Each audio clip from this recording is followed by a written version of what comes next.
The summer of 1943 dawned bright and heavy over the rolling fields of western Russia. The sun rose over a landscape deceptively peaceful, golden fields swaying in the wind, distant villages asleep under the horizon.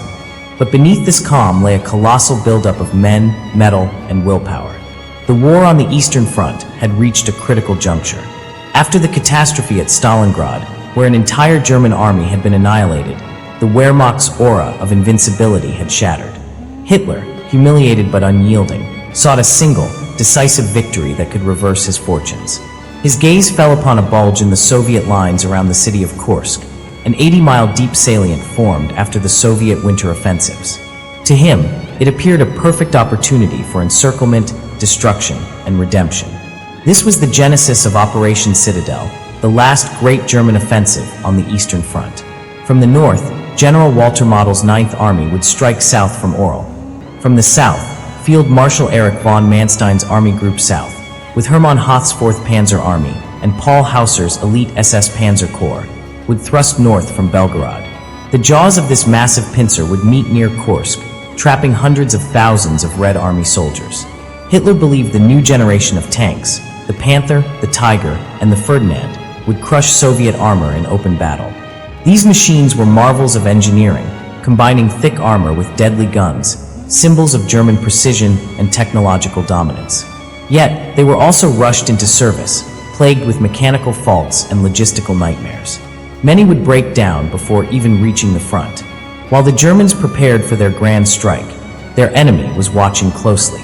Soviet intelligence, aided by the Lucy spy ring in Switzerland and British ultra-intercepts, had uncovered the German plan long before the first shot was fired. Instead of countering it with a preemptive attack, Marshal Georgy Zhukov and General Alexander Vasilevsky proposed a strategy of attrition. Let the Germans come, bleed them dry on prepared defenses, and then unleash a massive counteroffensive once their strength was spent. For months, hundreds of thousands of soldiers, engineers, and civilians worked day and night to fortify the Kursk salient. They dug over 3,000 miles of trenches, laid more than 400,000 anti-tank and 2 million anti-personnel mines, and built 8 defensive belts stretching over 175 miles deep. Every road, village, and hill was fortified. Every field was a potential killing ground. When dawn broke on July 5, 1943, the stillness of the steppe shattered under a rolling German artillery barrage. The ground shook as thousands of guns thundered in unison, followed by the mechanical growl of advancing armor. The German blitzkrieg, which had once seemed unstoppable across Europe, now rolled forward again, but into a trap designed with surgical precision. The Battle of Kursk, the largest tank battle in human history, was about to begin. Men who had fought from France to the Volga would soon find themselves in the furnace of war's most mechanized and merciless confrontation. The fields of Kursk were no longer a mere battlefield. They were a crucible in which the future of the Eastern Front, and perhaps the war itself, would be forged. The German attack began with fury. To the north, Model's Ninth Army met immediate resistance. Soviet defenses were so dense that every advance became a nightmare of mines, concealed guns, and fortified bunkers. The battlefield was an inferno of shrapnel and smoke. Every mile of progress required dozens of tanks, hundreds of lives, and thousands of shells.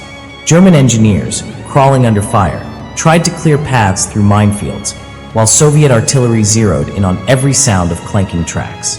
The terrain was unforgiving. Fields churned into mud, forests shredded by shellfire, villages reduced to ashes. Despite immense firepower, Model's advance faltered after a few days, grinding to a halt under the weight of Soviet resistance. In the south, however, Manstein's 4th Panzer Army achieved greater momentum. His formations, including the fearsome 2 SS Panzer Corps, pressed toward the small town of Prokhorovka. There, the terrain narrowed between rivers and ridges, a natural choke point that would soon become synonymous with destruction.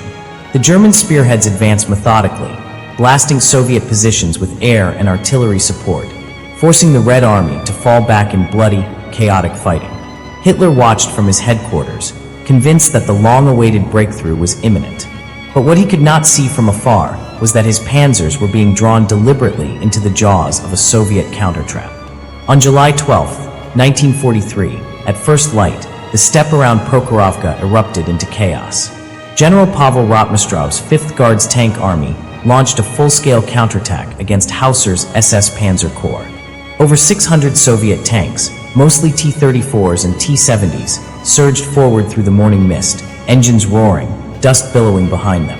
Against them stood roughly 300 German tanks, fewer in number but vastly superior in firepower and range. The clash that followed was apocalyptic. The fields reverberated with the thunder of guns, the shriek of ricocheting shells, and the screams of men trapped inside burning armor. At long range, German Tigers destroyed Soviet tanks in devastating volleys.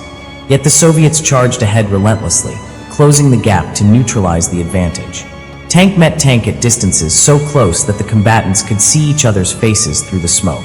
Eyewitnesses later recalled the scene as something beyond human comprehension. Metal colliding, explosions turning daylight into darkness, and the smell of oil, fire, and blood hanging heavy in the air. Crews fought not only with shells, but with sheer desperation. When ammunition ran out, tanks rammed one another, trying to crush or disable opponents. Fields once green were now littered with smoldering wrecks, many still burning through the night. Soviet losses were staggering. Hundreds of tanks destroyed in hours, but the German advance had been stopped dead in its tracks. For all their tactical success in destroying Soviet armor, the Germans could not break through. As the day ended, both sides claimed victory. The Soviets hailed Prokhorovka as a triumph of courage and sacrifice. The Germans viewed it as a defensive success amid a failing offensive. In truth, it was neither a decisive win nor a total defeat. It was a stalemate soaked in fire. Yet strategically, it marked a turning point. The Wehrmacht had exhausted its striking power. The promise of a swift victory had evaporated in smoke and blood. Prokhorovka was the last great armored thrust of Nazi Germany. The thunder of tanks that had once shaken Europe now faded into the distance, replaced by the grinding inevitability of retreat. Kursk was no longer just a battle. It was the beginning of the end. As the smoke of Prokhorovka cleared, the Germans realized their grand offensive had failed. Hitler, facing mounting pressure on multiple fronts, reluctantly ordered Operation Citadel to cease on July 13, 1943. The timing was catastrophic. The Allies had just invaded Sicily, forcing him to divert critical forces from the Eastern Front to defend Southern Europe. For the Wehrmacht, the dream of recapturing initiative was over. What began as a daring offensive now turned into a desperate struggle for survival. Marshal Zhukov and General Rokossovsky wasted no time in exploiting the German exhaustion. On July 12th, the same day as Prokhorovka, the Soviets launched Operation Kutuzov, a massive counteroffensive against the German 9th Army near Orel. With overwhelming artillery and tank superiority, Soviet forces smashed through depleted lines, advancing relentlessly. Within weeks, they liberated Orel and Bryansk, forcing the Germans into chaotic retreat. Barely had this offensive ended when another began. On August 3rd, the Red Army unleashed Operation Polkovodets-Rumiantsev, aimed at recapturing Belgorod and Kharkov. Soviet tank armies advanced in coordinated waves, supported by swarms of aircraft and endless infantry reinforcements. The German defense, once formidable, crumbled under this sustained pressure.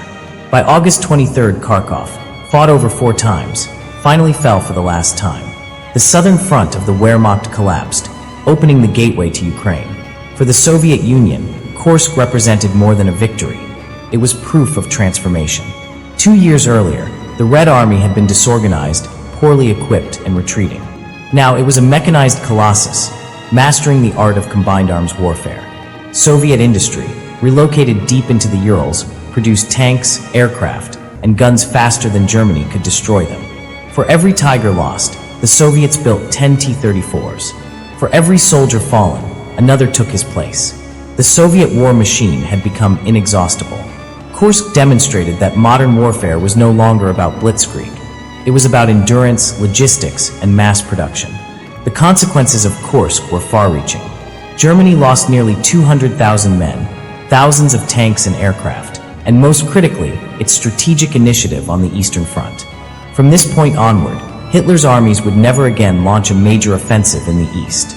Instead, they would fight a defensive war of attrition, retreating deeper into occupied territory as Soviet forces pushed relentlessly westward. For the Allies, the outcome of Kursk meant that the Red Army could now tie down the bulk of the German military, easing pressure on the Western Front and hastening the end of the war. By winter 1943, the Red Army had crossed the Dnieper River and was advancing into Ukraine, Belarus, and the Baltic states. The momentum gained at Kursk carried them all the way to Berlin 2 years later. The steppe that once echoed with the thunder of tanks now lay silent, marked only by the rusting remains of steel giants and the graves of those who fought. Kursk was not merely a military triumph. It was the moment when the tide of the Second World War turned irreversibly.